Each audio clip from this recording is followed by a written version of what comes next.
நேயர்களுக்கு வணக்கம். இன்றைய மதிய நேர பிரதான செய்திகள். முதலில் தலைப்புச் செய்திகள். அனுர அரசில் தொடரும் அதிரடிகள். லஞ்சம் வழங்கிய வர்த்தகர்களின் பரிதாப நிலை. ஏப்ரலில் உள்ளூராட்சி சபை தேர்தல். புதிய கூட்டணி அமைக்க தயாராகும் ஸ்ரீலங்கா சுதந்திர கட்சி.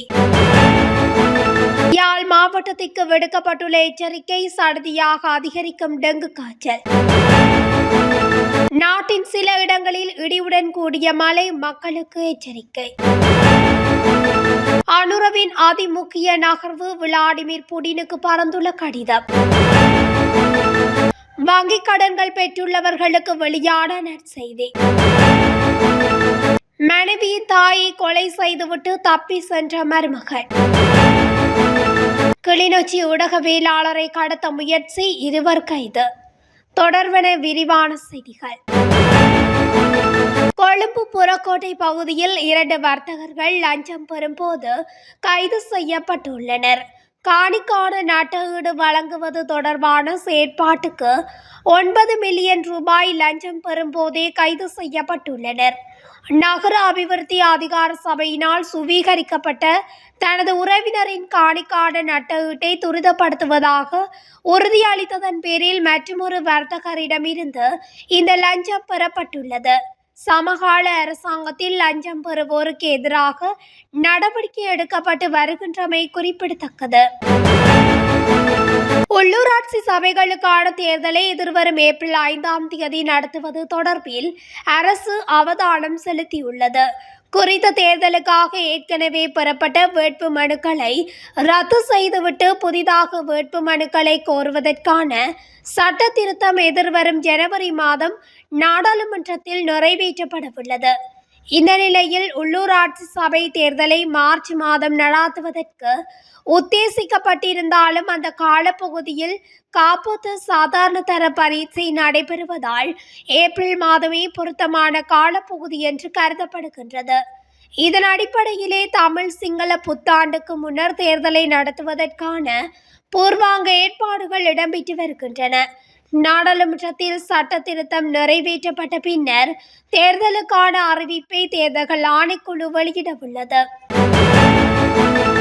உள்ளூராட்சி மன்றம் மற்றும் மாகாண சபை தேர்தல்களில் போட்டியிடுவதற்காக ஸ்ரீலங்கா சுதந்திர கட்சி தலைமையில் புதிய கூட்டணி அமைப்பது தொடர்பில் விரைவில் அறிவிக்கப்படும் என அந்த கட்சியின் பொதுச் செயலாளர் துமிந்த திசாநாயக்க தெரிவித்துள்ளார். கொழும்பில் உள்ள கட்சி தலைமையகத்தில் நேற்று கருத்து தெரிவிக்கும் போதே அவர் இதனை குறிப்பிட்டுள்ளார். மேலும் குறிப்பிடுகையில், ஸ்ரீலங்கா சுதந்திர கட்சியை மறுசீரமைப்பதற்கான பணிகள் ஆரம்பிக்கப்பட்டுள்ளன. அதற்கமைய சுதந்திர கட்சியின் உறுப்பினர்கள் பலருடனும் பேச்சுவார்த்தைகள் ஆரம்பிக்கப்பட்டுள்ளன. எம்முடன் இணையவுள்ளவர்கள் யார் என்பது குறித்து விரைவில் அறிவிப்போம். சகல தொகுதி அமைப்பாளர்களுக்கும் இது குறித்து அறிவிக்கப்பட்டுள்ளது. ஜனவரி 2ஆம் தேதியிலிருந்து கட்சியின் புதிய வேலை திட்டங்கள் ஆரம்பிக்கப்படவுள்ளன. மேலும் கடந்த காலங்களில் அமைக்கப்பட்ட கூட்டணிகள் தற்போது நிறைவுக்கு வந்துள்ளன என்று குறிப்பிட்டுள்ளார். தற்போது யாழ்ப்பாணம் மாவட்டத்தில் டெங்கு நோயின் தாக்கம் அதிகரித்து வருவதாக மாவட்ட பிராந்திய சுகாதார சேவைகள் பணிப்பாளர் வைத்தியர் கேதீஸ்வரன் தெரிவித்துள்ளார்.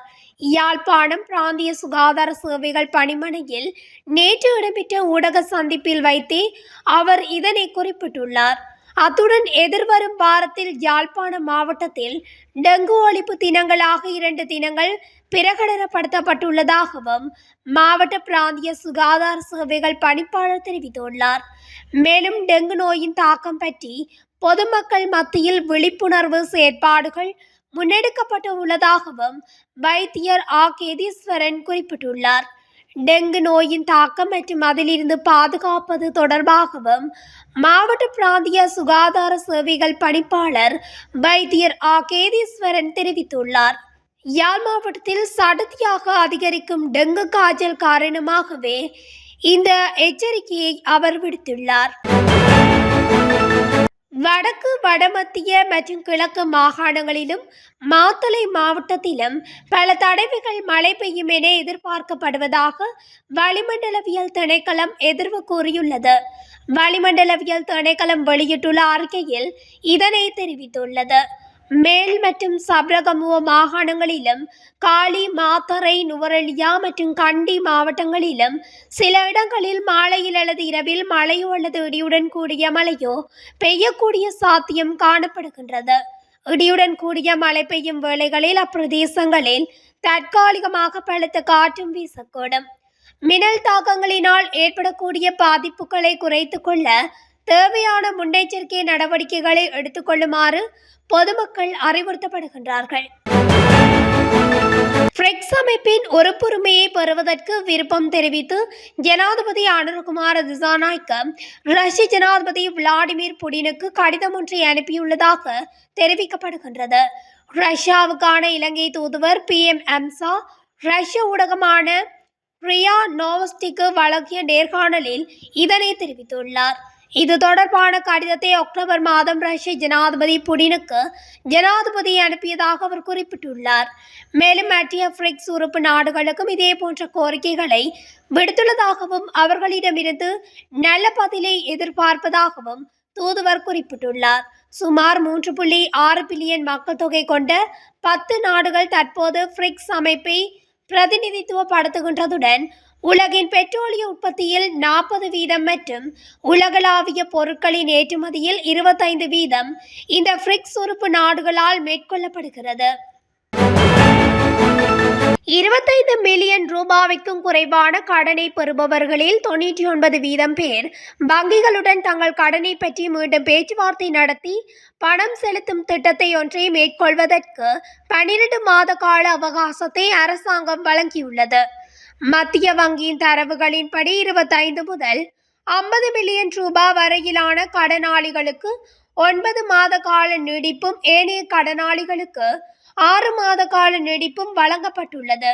ஃபரேட் சட்டத்தை நடைமுறைப்படுத்தும் திகதியை ஒத்திவைப்பதற்கு பதிலாக இந்த நீண்டகால பிரச்சினைக்கு ஏற்றுக்கொள்ளக்கூடிய தீர்வுகள் காணப்படுவதை உறுதி செய்வதற்காக அரசாங்கம் பங்குதாரர் குழுக்களுடன் கலந்துரையாடல்களை நடத்தியுள்ளது. அத்தோடு வணிகங்களுக்கு நிவாரணம் என்பது கால நீட்டிப்பு மூலம் மட்டுமல்ல என்று பொருளாதார அபிவிருத்தி அமைச்சு சுட்டிக்காட்டியுள்ளது. அரசாங்கத்தால் முன்மொழியப்பட்ட மற்றும் மத்திய வங்கியால் செயல்படுத்தப்பட்ட நிவாரண தொகுதியில் குறைந்த வட்டி விகிதங்கள், திருப்பி செலுத்தும் காலத்தை நீட்டித்தால், கடன் மதிப்பீடுகளில் தளர்வு மற்றும் மதிப்பீட்டு சர்ச்சைகளை தீர்ப்பதற்கான வெளிப்படையான பொறிமுறையை வழங்குதல் போன்ற பல முக்கியமான நடவடிக்கைகளும் அடங்கும். பொருளாதாரத்தில் சிறு மற்றும் நடுத்தர நிறுவனங்களின் செயலூக்கமான பங்களிப்பை உறுதி செய்வதே இந்த நிவாரண நடவடிக்கைகளின் முக்கிய நோக்கம் என்றும் அமைச்சு மேலும் தெரிவித்துள்ளது. இரத்தினபுரி எகலியகுட பிரதேசத்தில் நேற்று பெண்ணொருவர் கூறிய ஆயுதத்தால் தாக்கப்பட்டு கொல்லப்பட்டுள்ளார். படுகொலை செய்யப்பட்ட பெண்ணின் மகளின் கணவரே இந்த குற்றத்தை செய்துள்ளதாக போலீசார் குறிப்பிட்டுள்ளனர். குடும்ப தகராறு காரணமாக இந்த கொலை இடம்பெற்றுள்ளதாகவும் கொலையின் பின்னர் சந்தேக நபரான மருமகன் பிரதேசத்தை விட்டு தப்பி சென்றுள்ளதாகவும் தெரிவிக்கப்படுகிறது. கொலை செய்யப்பட்ட பெண்ணுக்கு 60 வயது எனவும் சடலம் அவிசாவளை வைத்தியசாலைக்கு அனுப்பி வைக்கப்பட்டுள்ளதாகவும் தெரிவிக்கப்படுகிறது. தலைமறைவான சந்தேக நபரை கண்டுபிடிக்க போலீசார் விசாரணைகளை ஆரம்பித்துள்ளனர். கிளிநொச்சியில் நேற்று முன்தினம் மாலை ஊடகவியலாளர் ஒருவரை ஏனையின் வீதியில் வைத்து தாக்கி கருப்பு நிற வாகனம் ஒன்றில் கடத்த முயற்சி செய்த சந்தேக நபர்கள் 2 போலீசார் கைது செய்துள்ளதாக கூறப்படுகின்றது. கிளிநொச்சி போலீசாரால் கைது செய்யப்பட்ட சந்தேக நபர்கள் போலீஸ் நிலையத்தில் தடுத்து வைக்கப்பட்டுள்ளனர். மேலும் கைதானவர்கள் மேலதிக விசாரணைக்காக நீதிமன்றத்தில் முற்படுத்துவதற்கான நடவடிக்கைகளை முன்னெடுத்து வருகின்றனர். அதேவேளை கிளிநொச்சி ஊடகவியலாளர் மீதான தாக்குதல் குறித்து நீதியான விசாரணைகள் இடம்பெற்று குற்றவாளிகள் தண்டிக்கப்பட வேண்டும் என ஊடக அமைப்புகள் வலியுறுத்தியிருந்தமை குறிப்பிடத்தக்கது. இத்துடன் தமிழொலியின் இன்றைய மதிய நேர பிரதான செய்திகள் நிறைவடைகின்றன. தொடர்ச்சியாக செய்திகளை அறிந்து கொள்ள தமிழொலி ஊடகத்துடன் இணைந்திருங்கள். நன்றி, வணக்கம்.